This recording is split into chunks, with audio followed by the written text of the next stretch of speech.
Baik, ayat yang berikutnya kembali ke Mas Toto. Zalika. Zalika, itulah perintah Allah. Waman, dan siapa yang yu'azim, dia menghormati hurmatillahi, aturan larangan Allah, bahwa maka itu khairul lahu, lebih baik baginya, inda rabbi, di sisi Tuhan penciptanya. Wahulat, dan setelah disembelih dihalalkan lakumul an'am, bagi kalian binatang-binatang ternak, illa kecuali ma yutla, apa yang pengharamannya dibacakan alaikum atas kalian, fasataniku, maka jauhilah oleh kalian arisa kotoran minal awsani, dari berhala-berhala, wastanibu, dan kalian jauhilah kaula, perkataan al-zolim, dusta, syirik, dan saksi palsu. Terjemah bebasnya. Demikianlah perintah Allah, dan siapa mengagungkan apa yang terhormat di sisi Allah. Ada catatan kaki itu, catatan kaki berapa itu? 544. Baca.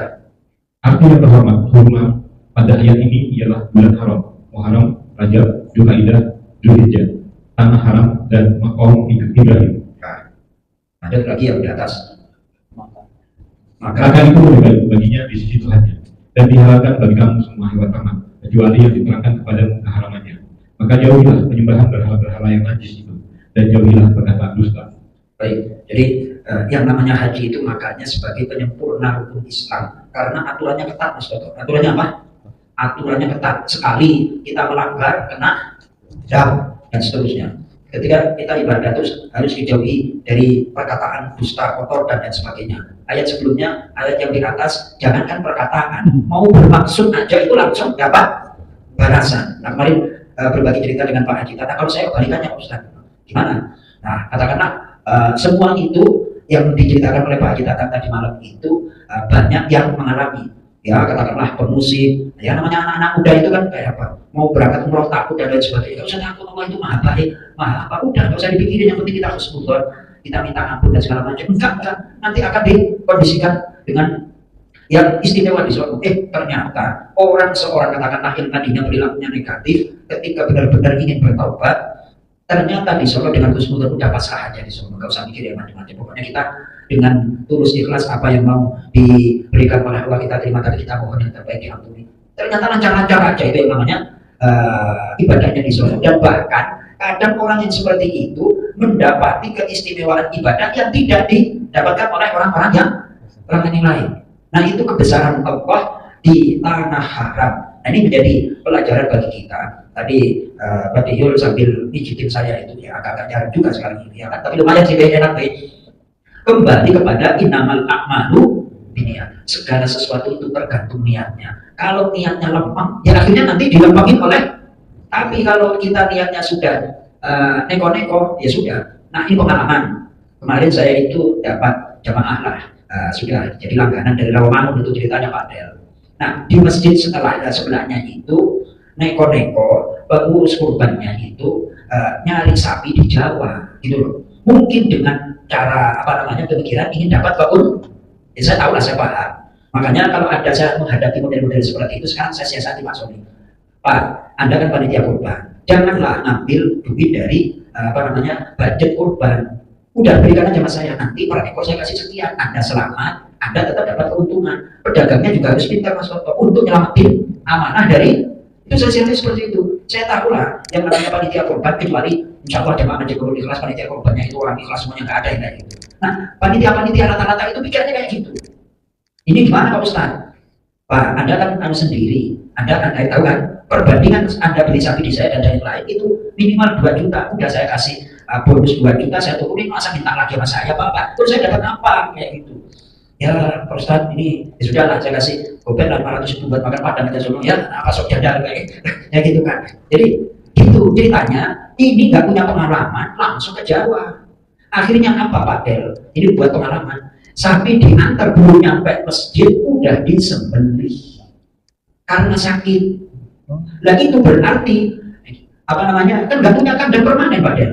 Pasti ngirimnya dekat-dekat. Nah, sementara panitia nggak mempersiapkan pakan, nggak punya pengalaman, kirain sapi itu kayak barang mati. Sapi itu kan makhluk bernyawa. Terus akhirnya gimana Pak? Tuh, pokoknya kalau untuk urusan ibadah ini tadi ingat Babe Yul itu innamal a'malu biniat. Kalau niatnya nolong, ya insya Allah nanti gampang. Tapi kalau niatnya sudah ingin bermain, nah memang godaan iblis itu luar biasa. Berapa sih keuntungannya? Cuma paling gopet segala macam, tapi menggoda banget tuh Mas Toto. Apa?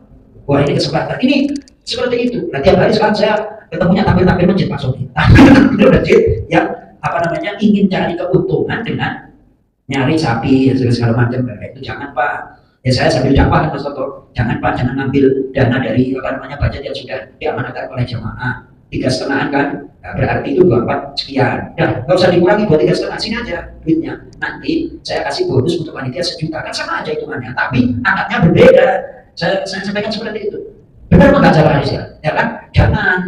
Terus akhirnya saya ceramain tuh, gara-gara tak kasih apa namanya bonus 1 juta, akhirnya sampai masjid saya ceramain seperti itu. Terima kasih Pak Ustadz, terima kasih. Besok kalau nggak kembali buat kita, kurang lebih seperti itu. Jadi kembali ke niat, karena niatnya itu ingin cari keuntungan yang tidak wajar, bukannya keuntungan sapinya disembelih sebelum hari H. Itu benar-benar jadi pelajaran. Itu sederhana. Saya kan termasuk orang cerdas Pak Hafiz. Mbak Beyul tadi ngomong menyampaikan innamal a'malu binniyat. Kejadian semalam itu ada itu. Ini jangan-jangan niatnya nggak lempeng nih, niatnya nggak benar nih. Akhirnya malah dihukum. Satu lagi saya punya cerita. Saya punya teman sekarang jadi kiai, itu termasuk anak buah saya, murid saya lah. Disuruh gurunya, kiai saya lah. Satu ruangan ini cuma 1 kaleng Pak Sony. Di satu rumah maksudnya untuk mempertebal aja, bukan ngecat. Malah dia itu satu ruangan, harusnya satu rumah untuk satu ruangan. Dia memang benar putih banget. Loh, kenapa ini kok cuma satu ruangan? Terus akhirnya gurunya marah-marah, wah, dan segala macam. Terus saya tanya, Pak, tadi dimarah-marahin sama apa? Kenapa? Maksudnya 1 kaleng itu untuk dalam rumah seluruhnya, malam itu 1 ruangan. Bukannya pujian, malah dimaki, dimaki. Nah, terus niatnya kamu bagaimana? Emang aku niatnya biar dilem sama apa? Makan tuh mana-mana pujian. Jadi niatnya minta dipuji, malah dimaki. Itu pentingnya meluruskan niat. Mudah-mudahan bermanfaat. Banyak kekurangan kesalahan, mohon maaf. Kita tutup dengan doa kafaratul majlis. Subhanakallahumma wa bihamdika asyhadu an la ilaha illa anta astaghfiruka wa atubu ilaik. Assalamualaikum warahmatullahi wabarakatuh.